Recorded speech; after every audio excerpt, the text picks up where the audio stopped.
This week in GESM 160, we will discuss personality tests and career choices.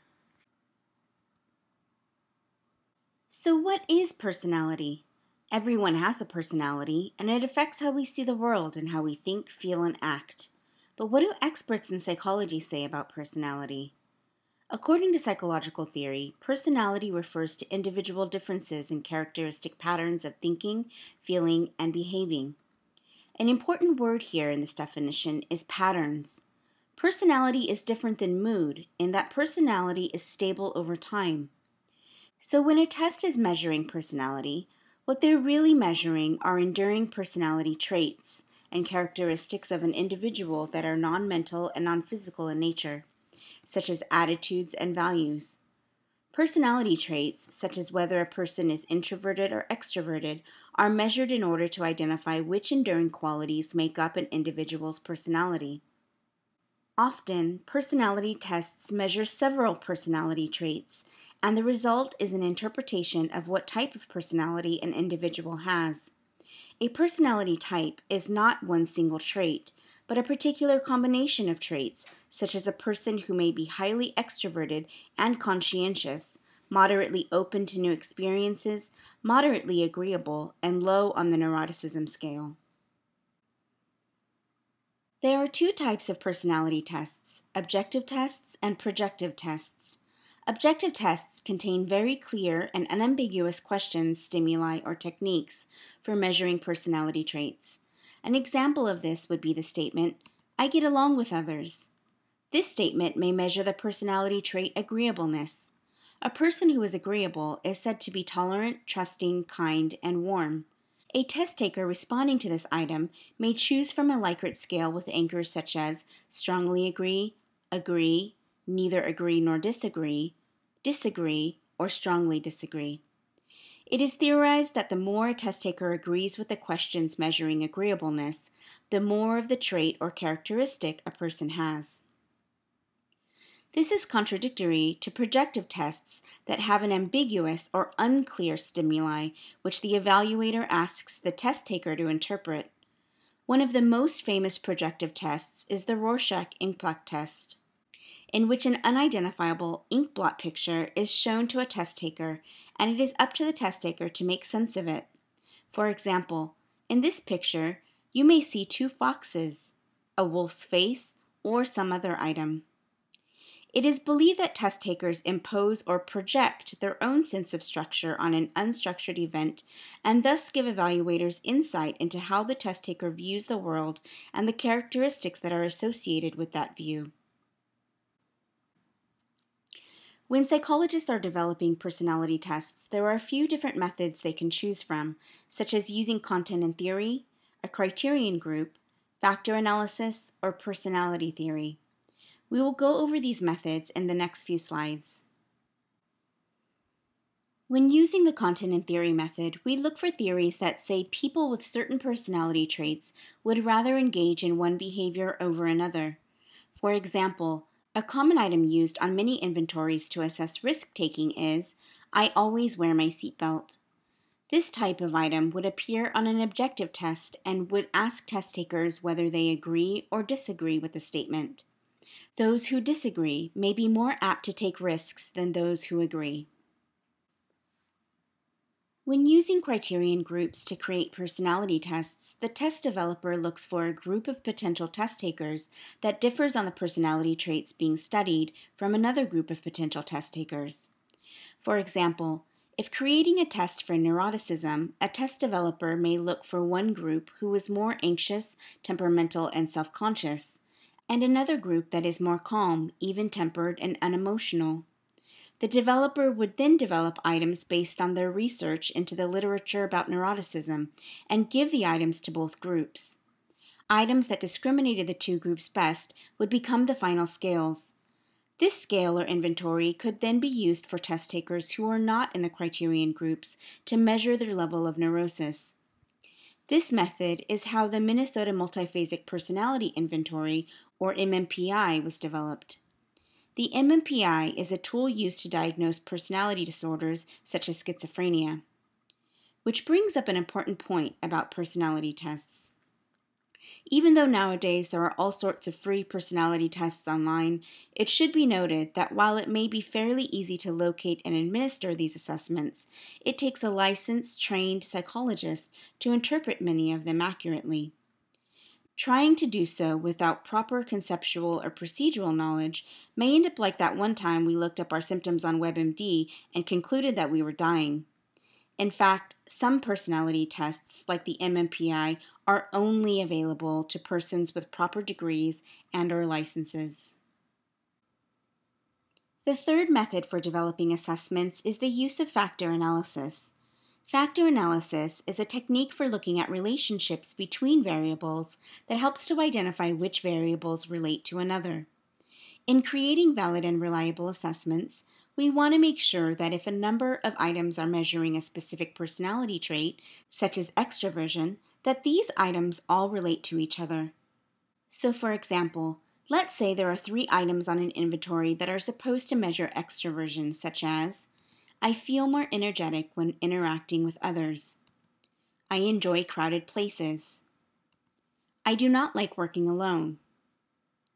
After giving a personality test and running a factor analysis, we find that items 1 and 2 are related, meaning that if a person agrees with item 1, they will most likely agree with item 2. If we find that this is not the case for item 3, in other words, item 3 is not related to items 1 and 2, then item 3 may not be measuring extroversion like we thought it did. This item may be removed from the inventory, or we may find that it is related to other items. When using personality theory to develop personality tests, the development and adherence to a particular personality theory is the most important element. The Rorschach inkblot test, for example, is grounded in Freud's psychoanalytic theory of personality. Now let's talk about tests for career choices. These inventories can be helpful when it comes to vocational testing, career development, and employment evaluation. But what do career tests do? Career tests examine an individual's interests and what careers would bring about job and/or life satisfaction. You may notice personality has a lot to do with career choices. And while personality traits are important when finding a career that may bring about personal satisfaction, it is important to note that we also cannot ignore our experiences and passions. So while a person may be introverted, this does not mean that that person should not become a social worker or even a performing artist if this is where their passion lies. As Dr. Tom Kreischock stated, the last thing about career counseling is the career. It's all about the person. One important career inventory is Holland's RIASEC model, in which there are 6 themes or work personalities in the shape of a hexagon. The 6 personalities are realistic, investigative, artistic, social, and conventional.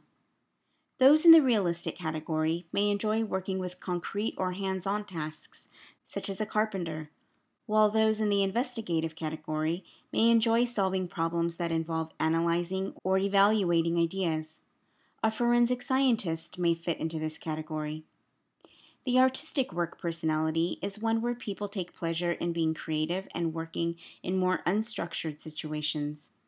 For example, musicians or filmmakers may score high on the artistic category. While the social work personality is one where people take pleasure in working with other people in which dialogue is needed to solve problems. For instance, teachers, social workers, and psychologists may score high in the social category. The enterprising theme applies to people who are satisfied with persuading, influencing, or leading other people. A CEO or entrepreneur may score high in this theme, while those with the conventional work personality, such as an accountant, enjoy working with details such as data. If you take a look at this hexagon, adjacent themes are similar to one another, and opposite themes are dissimilar to one another. So for example, a person who is primarily artistic may also enjoy investigative and/or social type careers, but may take little to no satisfaction in a conventional career. Holland's model was developed by being administered to individuals in particular vocations and looking for patterns of themes for that vocation. These themes were then used to assign people a 3-character code called a Holland code that is used to illustrate a test taker's strengths in terms of Holland's 6 work personalities. For example, it was found that the code for helicopter pilots is RIS, or Realistic, Investigative, Social, meaning that those with the occupation of helicopter pilot mostly have a realistic work personality, followed by an investigative work personality, and finally by a social work personality. Holland's work in developing these codes is so extensive that he and his colleagues compiled codes for 1,300 occupations in the Dictionary of Occupational Codes. Lastly, it is important to note that Holland developed this inventory in a way that it could be self-administered, self-scored, and self-interpreted. While we may administer some tests on our own, we should keep in mind a few rules. These rules are according to Richard Nelson Bowles, a subject matter expert in the area of career counseling.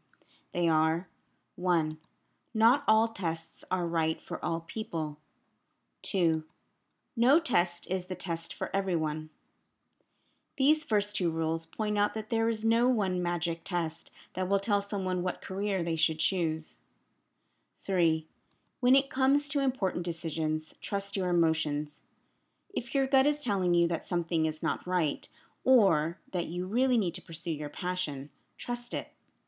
4. Treat your unique qualities as important factors in consideration of the test results.